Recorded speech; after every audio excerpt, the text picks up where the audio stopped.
Welcome to Career Tools. This is Sarah. And I'm Mark. Today's podcast, What is Your Salary Expectation? Part 1 of 1. The questions this cast answers are, how do I answer questions about my salary? We get this question a lot, folks. What salary should I expect? And how do I find out what a reasonable salary actually is? If you want answers to these questions and more, keep listening. Are you looking to be a standout when it comes time for promotions? Our Effective Communicator Conference will give you the practical tools you need to stand out. Improve your communication, reliability, and influence, skills managers all look for when they choose who moves up next. Don't wait for your opportunity. Prepare for it now. Register at manager-tools.com/ECC. So, Mark, today we are recording a Career Tools podcast that was originally released way back in September of 2009. A good update time. Everyone assumes things have changed a lot. They really haven't. They really haven't. But going back and freshening up and re-releasing some of these podcasts is a really good idea. Also, there's a lot of people looking for jobs right now, which means this is a really timely occasion to release some of this content. And folks, this is one of a series of podcasts that we're putting out about how to interface, engage better with recruiters, talent management professionals, individuals that you may be speaking to about an upcoming job. Could be a manager, could be somebody, no recruiter, no talent manager, just somebody who says, hey, you're somebody I might be interested in. And they're going to end up asking you the 4 questions. Some of the standard questions that you ought to be ready to answer, have good answers prepared for. So today we're going to talk about salary expectations. And questions about salary expectations are ones that people hate to answer. And they're not any good at it either. And they're not any good at it. Exactly. And I mean, you can hear it in a person's voice. More junior candidates are looking for their first or maybe even second role, and they squirm with embarrassment at naming what they imagine is a horribly high number. And afraid they're going to get ruled out for that alone. Exactly. Middle managers name a number and immediately have a caveat, afraid to miss out on an opportunity. And I mean, the same is true of candidates who are out of work and who have gotten themselves to the stage of missing mortgage payments. And then there are always the more senior candidates, and they're the most likely to get it right, naming a number confidently. But again, they put in a caveat without sounding desperate. Can I just interject here that for those of us Americans listening to you Canadians, you should know that when she says caveat, that means caveat. That's very much like the other Canadian word we talked about recently on a cast. Decal, which is decal in the U.S. I'm sure they're both derived from the French. Sticker. Yeah, exactly. Yeah, exactly. Yeah. Sorry. Yes. Okay. So again, the more senior candidates, they put in a caveat without sounding desperate. And folks, the purpose of this cast is to help you move to the same position of those senior candidates, that is not sounding desperate, without waiting for the years of experience to accrue in order to gain that kind of confidence in an answer. Yep. All right, so here's our outline. Number 1, don't play games, folks. Number 2, you should know the appropriate range, and we'll help you with that. Number 3, state it, and still use the caveat. Exactly. So we're going to start with the don't play games piece. And folks, just to be clear here, we're talking about initial conversations with recruiters or company corporate recruiters, or to Mark's point, a potential future hiring manager, for example. And this is the kind of question you'll often be asked in the first contact that you've had with them. Maybe right after posting your resume on a job board or to an agency website or to a corporate careers site, what have you. Or over beers, where somebody says, we're looking for guys like you. I'm actually open to opportunities or actually looking right now. And by the way, folks, if you don't know what I mean by opened opportunities, we have our Career Tools Hall of Fame cast called Opened Opportunities. We encourage you to look at it. Most people think of themselves as either being happy or looking. Mm-hmm. And there's a different mindset, which is opened opportunities, where you can be happy and still be opened opportunities. And when you change that mindset, you'll be amazed how many conversations occur where you'll hear what the other person says differently, and you'll realize there may be an opportunity for you there. You're not wanting to leave. You don't need to leave. You're not looking for a job. Maybe you're not even out of a job. You're in a job and you're fine. But being able to realize, hey, there's something in the wind here that says they're open to that, or there may be an opportunity here. You start hearing things differently, you respond differently, and more importantly, you respond better. Now, look, there's a couple of common thought patterns which candidates have that lead them, and that was us years ago as well, to draw the wrong conclusion, and then you end up taking the wrong action. And candidates often act coy in these conversations because they've been told stupidly by all kinds of people on YouTube who are only trying to get you to watch a 10-minute video because they want that third ad in their YouTube video because they don't care about you and they don't know what they're talking about. And all they want to do is get their ads and have you watch. And they're not making money off of you. They're not trying to help you. They're trying to help themselves by making money from YouTube. You've heard over and over again, never name a number first. Well, that's wrong. If you get asked for a number, you have to give it. So, never go first. Candidates believe that this is not a negotiation, but there's nothing to negotiate on yet. So you don't need to worry about that. At this point, we don't even know what jobs are available, let alone what the appropriate rate is for those roles. You don't, probably. Whilst we don't believe salary is ever worth negotiating over, which is an issue for another cast, which we have, this is definitely not the time to be thinking, I'm in negotiation, so I need to state a number that's not based on reality or something like that. Mm-hmm. Or there could be this situation where people are afraid that if they give a number now, they're going to be obliged to stick to that number, regardless of the final role. And again, folks, this is simply not true. This is a very, very surface level beginning conversation. And there's every opportunity. Once you've met the hiring managers, once you've found out about the role, once you've discussed the benefits, and once you've been offered the actual job, to say, well, now that I have all the information, I think my value in this role is X. Or even, this is such a great opportunity to do something really worthwhile. I know my initial number was higher than you wanted to pay, and I'm willing to do the role for $10,000 less.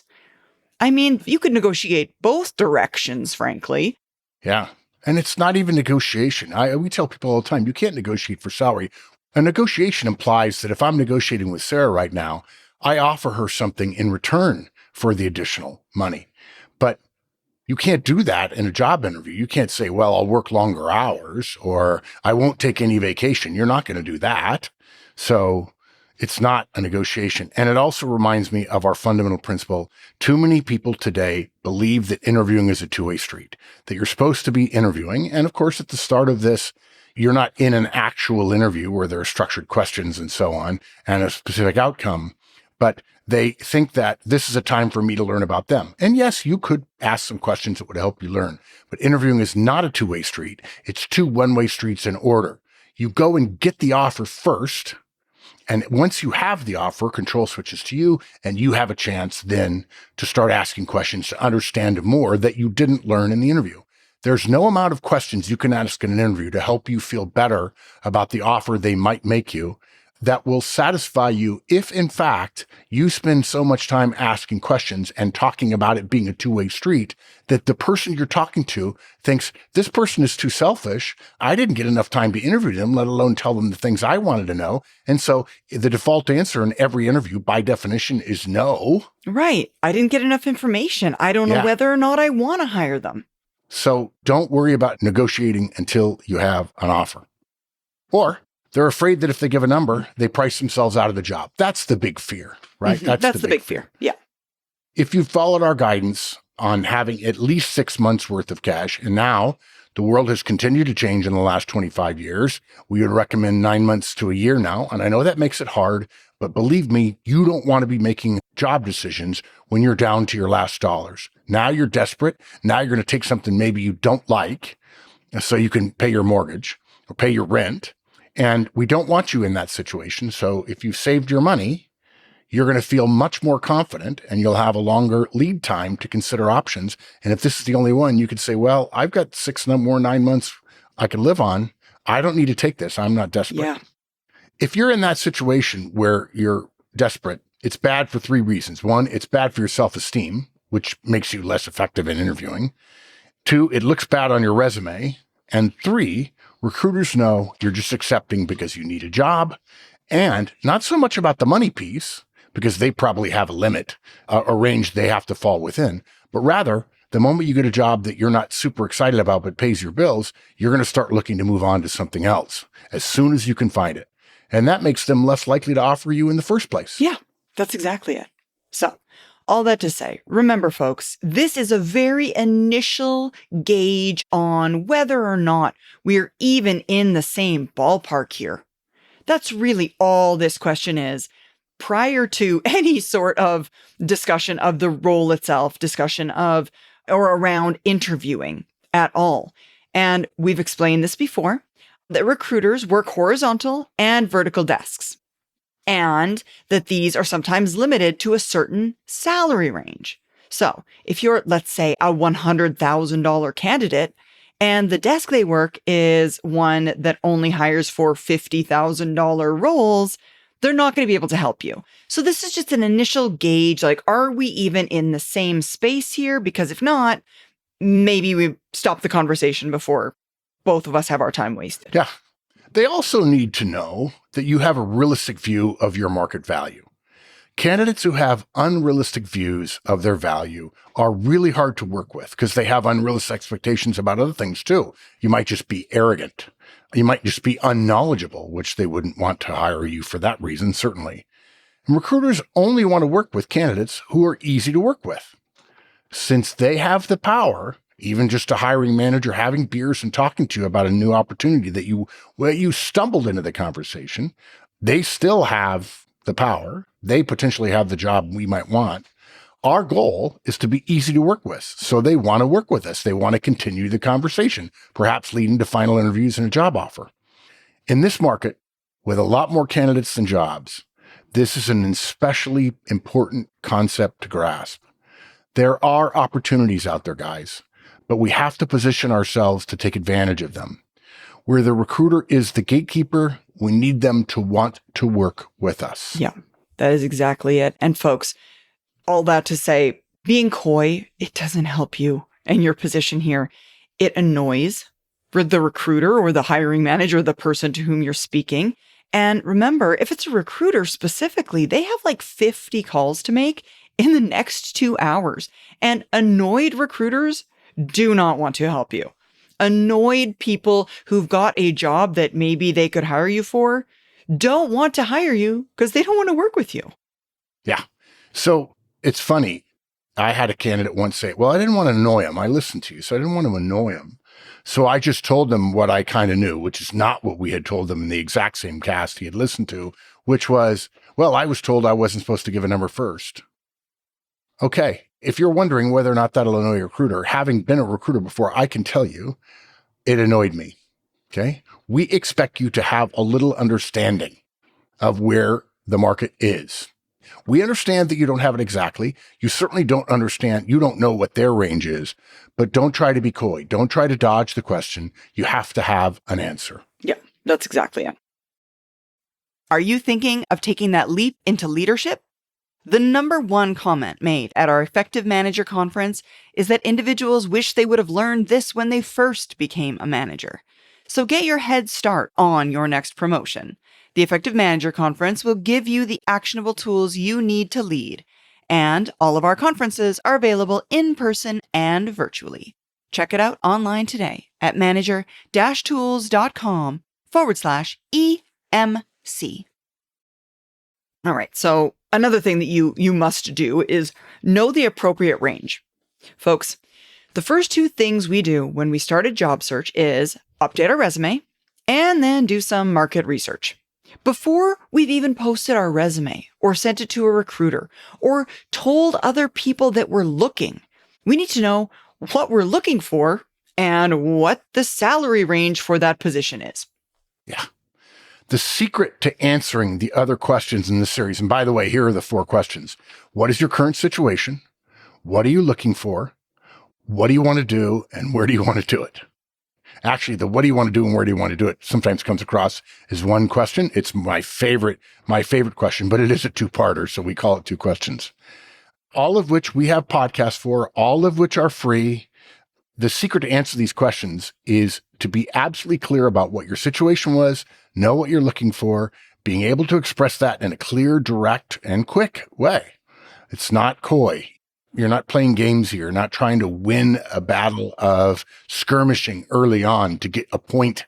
Because if you think you're getting points from the recruiter, they're liking you less and less and less. And this question is no different. What's your salary expectation? And in order to do that, to answer it well, you have to have done some research. Mm-hmm. And folks, there is more accessible information about pay rates in particular markets on the internet than you could ever need. There's more information about it than you could consume, frankly. So all that to say, there's no excuse for not knowing your market value. And frankly, again, recruiters also know there's tons of stuff online. So if you don't know, that's also going to be another black mark against you in terms of the fact that, hey, you could know this. It's very easy. So we want you to do a little bit of research just to get yourself prepared for these types of questions. And it's easy, folks. Log in to one of the big job boards or job aggregators, search for your desired job title and geographic area, and write down the company, the area they're in, and the salary that's offered. Now, I urge you not to think at this moment, oh, while I'm here, I'll just apply, because you're going to get distracted and you don't even know what to say if somebody calls. So for now, this is just a research exercise. Just write all the information down. You can come back and apply for things later. Yeah. You can also try a more niche job board, like one that is in your specific geographical area or your sector, just to try and make a finer point on your research, if you will. But again, you're just doing research right now and you're writing things down. Yeah. And if you're in the tech sector, look, Reddit and some of the tech job boards. I mean, it's funny to me that the tech community, which is typically less communicative than on average, it's not a lot, but it's enough. Technical people tend to be less communicative, less open, less facile in terms of their communication. They have outstanding job boards and professional boards where you can go and ask. And you should go and ask, hey, look, here's my last job. Here's who I work for. Here's where I am. What do you guys think I should ask for if I want to go do this, that, or the other thing? You can do that anonymously. And people tell me all the time, you mean there are geographic job boards? Yes, there are. Now, there's not a geographic job board for South Santa Clara, okay? It would be Silicon Valley or it would be Los Angeles. But still, that's a start. Same thing with the sector. For virtually every sector we talk about, there are job boards. And I'm constantly telling people, are you subscribed to an industry journal? Okay. Industry journals are where people in that industry post jobs. And that journal probably has a job board, or they likely have a forum section, and you can go and ask there. Also, look for salary surveys in your industry. Recruitment companies produce these as a service to their clients, but they're freely available on the web, even if you're not going to use a recruiter because you have a good network. Go to the recruiters' websites and do some digging. Do the research. They're out there. There's also websites like salary.com or payscale.com.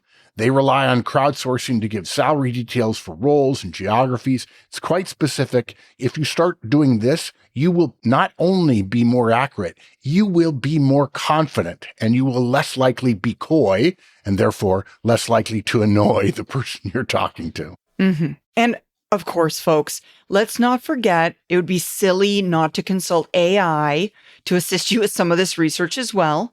Have a conversation with your favorite little chatbot, and it will tell you more information about salary range for specific jobs in your area. Add all that to your research. Think about that. This cast came out 15 years ago. AI wasn't a thing. It was, but it wasn't common. Now it's completely common, Exactly. right? Guess what those AI bots have already done? They've already crawled all those websites. They already know it. They already have all that stuff. So you could probably do this entire process and ask it to go to multiple job boards. You could write a detailed, specific prompt and tell it not to lie and not to hallucinate. And you can get some really good ranges.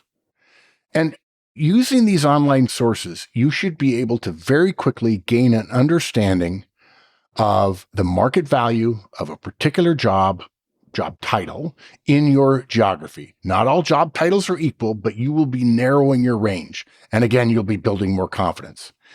Make sure you have a range which covers all of them. Yeah. Okay. So that takes us then to just state it. Now, this is both the easiest and hardest part simultaneously of this podcast. All you need to do when you're asked for your salary range is state a number. But we've heard candidates sound embarrassed or unsure or brazen or even confrontational when they say their number. And folks, it's a number. It's your value in the marketplace. You know it is. You did your research, a la our previous point in this podcast. And if you're right, which you will be because all of the information is at your fingertips on the internet, the recruiter is not going to be surprised if you say a reasonable number that is common in the market and in your geographical area. And also, simultaneously, the recruiter is going to be quietly relieved that you're a realistic, serious candidate because you say a number that's within that range for that geographical area. I mean, yes, they're going to be happy that they're talking to somebody who knows what they're talking about. If you're uncertain about this, practice saying it. I got to tell you, I just got done coaching some executives on presenting. I was at a management meeting for a company, the very top level managers, and the presenting wasn't that great. And so I spent a lot of time coaching the executives who were clients about how they can present. And I told all of them, you have to rehearse. You only do this 4 times a year. It was a quarterly management meeting, the big meeting the company has every year, right? Rehearse. And one of them had rehearsed, and he was clearly the best of everyone. He did a great job. Mark Gravel did a wonderful job. And here's what I want you to practice. I want you to record yourself saying your number, okay? Then I also want you to throw in a couple of other factual statements you know. For instance, the United States has 50 states. France is the biggest geographic country in Europe. The Sahara Desert is on the continent of Africa. And then my range is 104 to 114. That's the way you say it. Get used to that tonal quality that you have when you say a factual thing. Now, you might say, well, Mark, I'm not sure it is factual. It is.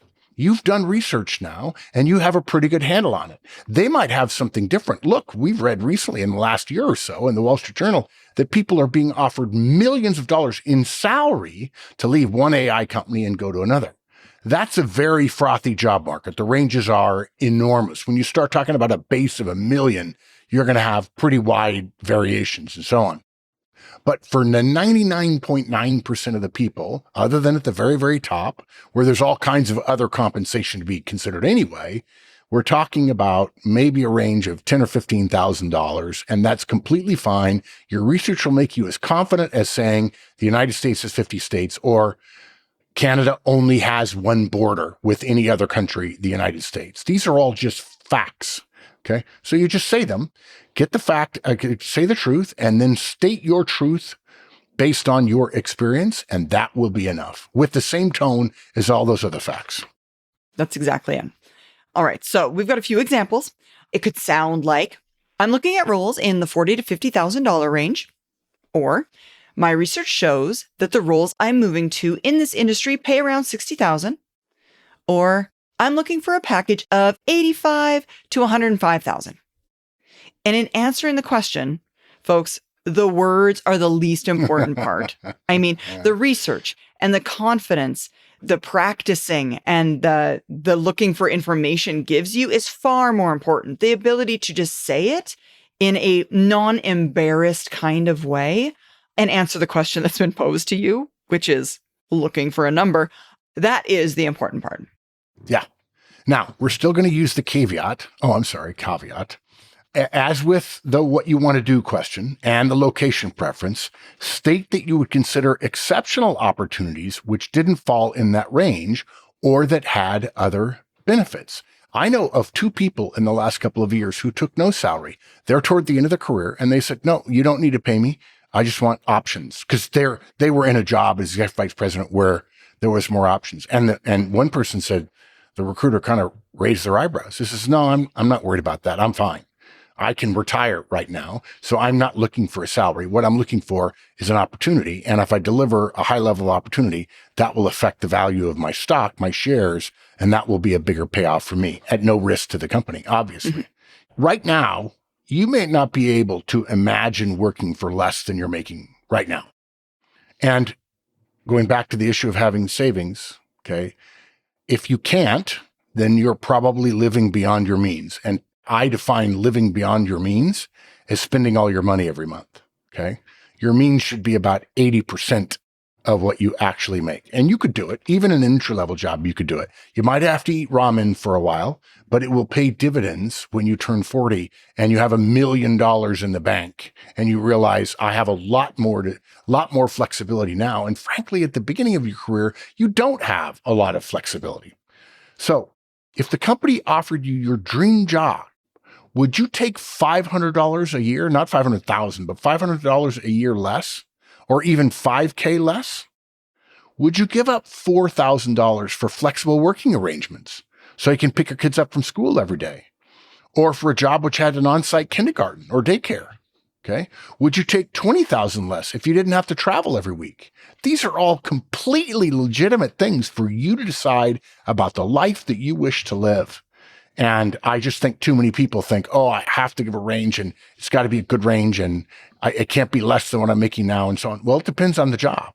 And actually, this first range is dependent upon what they might first be thinking of you as. But if you deliver outstanding results in the interview, they might offer you something different. And now the original range you said is moot. Yes. They're going to be higher than your original range. Oh, would you turn that down because it's higher because you're in a better job? I don't think so. Mm-hmm. And that's the thing, folks. We are not yet, if you're just having these initial teaser conversations, I'll call them, you're not at the point of the interview. You don't even know what the options are outside the base salary number. So you've got to, by definition, remain flexible, both in your own mind and when you're giving a number to the recruiter or the individual that you're speaking to.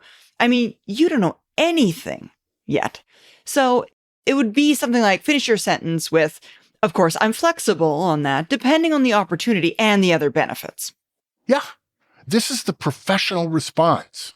It's like someone saying, what's your location preference? Atlanta. I'll tell the story again. I've told the story before. I almost always get it backwards because I've heard from the guy that I told the story about, who's a member of our community. He was looking for a job in Cincinnati. Okay. He was offered a job, and I heard of this through my Procter & Gamble friends. He was offered a job with Procter & Gamble in Atlanta. That's where the offer was. He was also offered a job from Coke in Cincinnati. It's just a bizarre coincidence, right? If you don't know, folks, Coke is headquartered in Atlanta. All roads lead to Atlanta at Coca-Cola, and all roads lead to Cincinnati at Procter & Gamble. He wanted Atlanta so bad, he took the Procter & Gamble job, which kept him in Atlanta for 2 years. And then he was promoted to the headquarters, and now he's not going back to Atlanta ever again.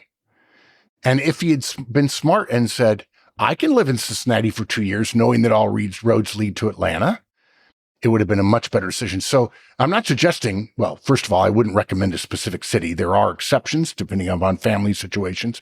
If your spouse is in her second year of medical school and she's in St. Louis, okay, you're probably restricted to St. Louis. That's fine. Okay. Those things are fine. But for the vast majority of us, it should be a region of the country when it comes to geographical preference. But even so, if I offered you a job in Atlanta and you had a preference for the Southeast United States, and then you discovered that they were looking at you for a job in Los Angeles at 75% more pay with a bigger remit, with a bigger opportunity, would you turn down the Los Angeles job? Well, you wouldn't be offered it if you didn't offer the caveat of saying, of course, I'm flexible on that, depending upon the opportunity and other benefits. So that caveat applies both to salary and to location. Mm-hmm. Absolutely. Well, folks, the answer to all of the questions asked by recruiters are truly incredibly simple, but candidates still get them wrong every day of the week. And that's not because they lack ability. It's really because they overcomplicate what they're being asked. Instead of just responding to the question in front of them, candidates assume there has to be some sort of hidden agenda, or there's some sort of trick or a deeper meaning that they're supposed to uncover.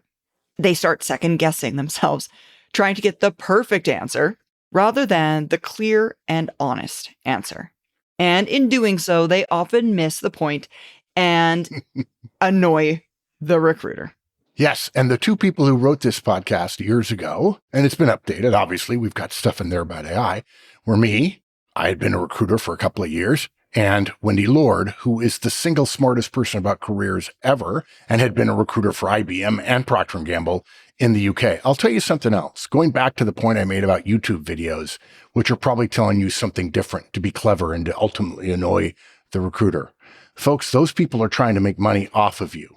They're not trying to help you. Okay? This podcast is free. We're in our 20th year of creating podcasts for free. Career Tools has been here for 18 of those years, I think. We started it in 2008 during the Great Recession because we realized one cast a month, which is what we were doing at the time about careers, was not enough. And so we started putting out guidance like this every week for 15, 16, 17 years. We just want to help you. We don't want your money. Certainly you become a licensee, you could come to one of our conferences, that'd be great.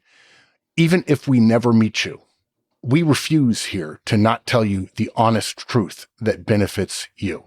It's old-fashioned. It's maybe not the best revenue model, but we care about what happens to you, even if we don't know you. Because if more people get the right job because they're educated about these kinds of questions, the world becomes a better place. Your world is a better place. The company's world is a better place, and other people around you is a better place. So the key here to success is to give direct, effective answers that match what's being evaluated. Don't overthink it. Don't get clever or coy. Once you stop imagining complexity that isn't there, it becomes much easier to see how to rectify your problem, improve your results and your prospects immediately. That's absolutely it. Thank you so much for joining us, folks. And thank you, Mark, for recording with me. My pleasure. Thanks, everybody. All right, folks, we hope that this helped you. Now, help us help others and tell your friends. And of course, follow, rate, and review our podcast. And remember, 5 stars only, please.